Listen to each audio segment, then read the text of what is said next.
राधे राधे दोस्तों, good evening, सबको प्रणाम, सबको नमस्ते। हम दोस्तों अधिगम के नवाचार के स्मार्ट क्लासेस पढ़ रहे थे, शॉर्ट क्लासेस पढ़ रहे थे, और अधिगम के नवाचार की शॉर्ट क्लासेस में एक बार फिर से आपका स्वागत है। आज के अधिगम के नवाचार की शॉर्ट क्लासेस की आपकी अंतिम क्लास रहेगी, जिसमें अधिगम के नवाचार आपके कंप्लीट हो जाएंगे। बहुत सिंपली तरीके से, बहुत शॉर्ट तरीके से मैंने आपको पढ़ाया है, ताकि कम समय में आप रिवीजन इनको बराबर तरीके से कर सको। और ये चीजें बहुत काम आएगी आपके परीक्षा के लास्ट टाइम पर, जब आपको कम समय बचेगा और कम समय में जब आपको अधिक पढ़ना पड़ेगा, तब यही चीजें आपके काम आएगी। यही अधिगम जो होगा वो आपको आगे लेकर के जाएगा। ये बहुत ज्यादा जरूरी है। तो दोस्तों इस चीजों को ध्यान में रखते हुए मैंने शॉर्ट क्लासेस बनाने का निर्णय लिया था। कुछ चीजें मैंने आपको बढ़ाई थी और कुछ चीजें मैं आपको और बता देता हूं। छोटी छोटी योजनाएं आज है जिसके ऊपर चर्चा करेंगे अपन। एक होती है दोस्तों, एक योजना का नाम है जिसका नाम है दोस्तों शाला दर्पण। भाई क्या नाम है दोस्तों? शाला दर्पण।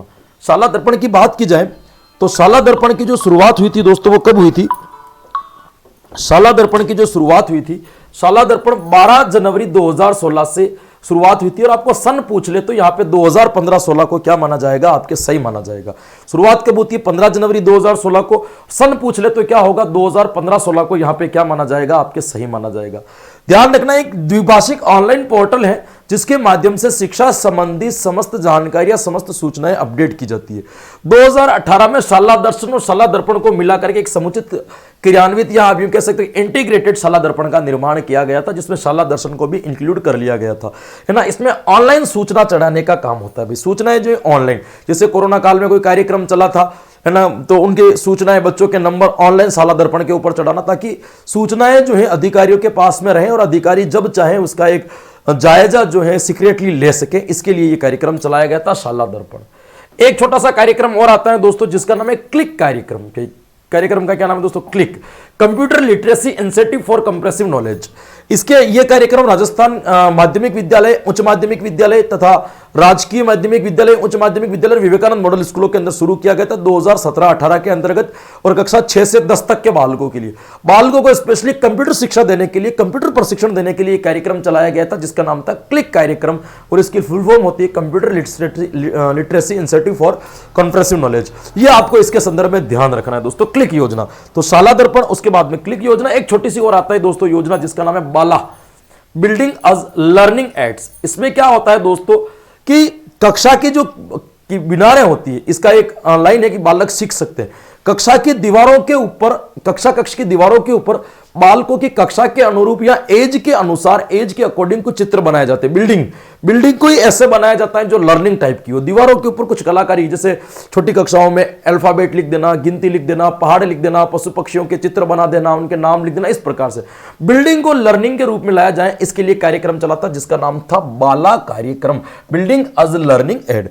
एक छोटा सा कार्यक्रम था जिसका नाम था दोस्तों रीडिंग कैंपन। भाई ये आप नाम सुनोगा, रीडिंग कैंपन।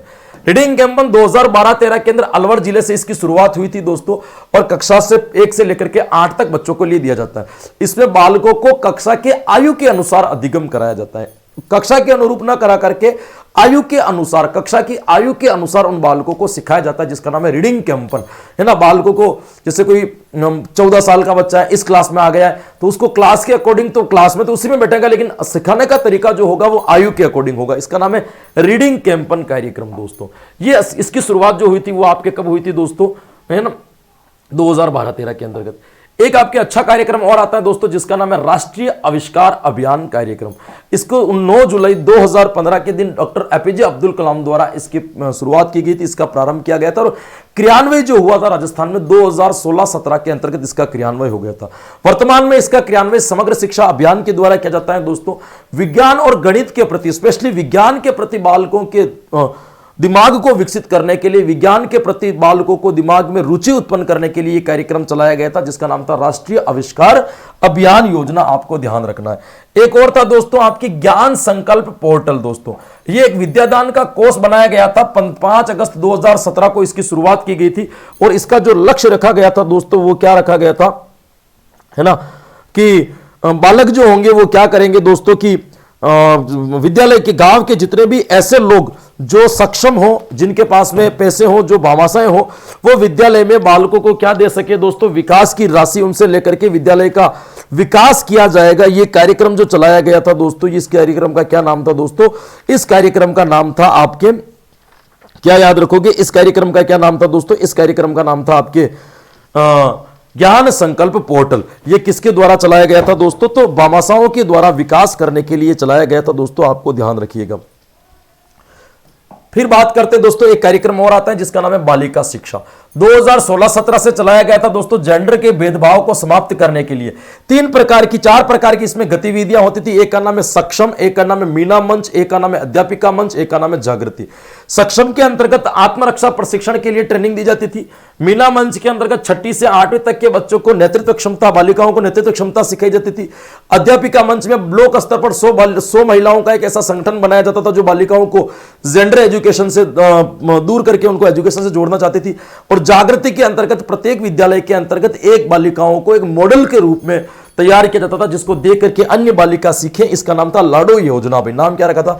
लाडो योजना के तक एक बालिकाओं को रोल मॉडल के रूप में प्रस्तुत किया जाता था बालिका शिक्षा के अंतर्गत। एक छोटी सी योजना आपको और ध्यान में रखनी है दोस्तों, NPGEL, जिसको राष्ट्रीय स्तर पर उपचारात्मक शिक्षण के लिए चलाया गया एक कार्यक्रम है बालिकाओं के लिए, national programme for education of girls and elementary level.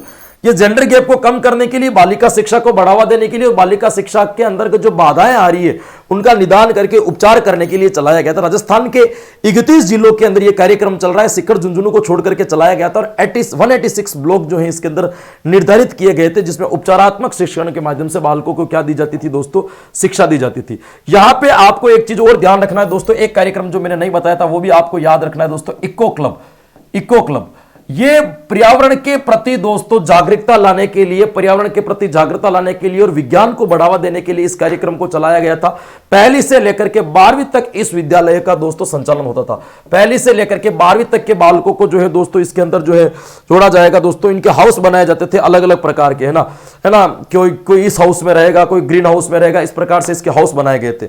इसमें 5 सदन का निर्माण किया गया था। ये चीज मुझे समझाने की जरूरत नहीं क्योंकि आप जुड़े हुए थे दोस्तों इसमें। वो 5 सदन कौन कौन से थे? एक था आकाश, पृथ्वी, जल, अग्नि और कौन सा रह गया अभी? वायु। ये 5 प्रकार के जो पंच तत्व हैं, इन पंच तत्वों को दोस्तों क्या बनाया गया था? इन पंच तत्वों को ध्यान में रखते हुए इनके 5 सदनों का क्या किया गया था?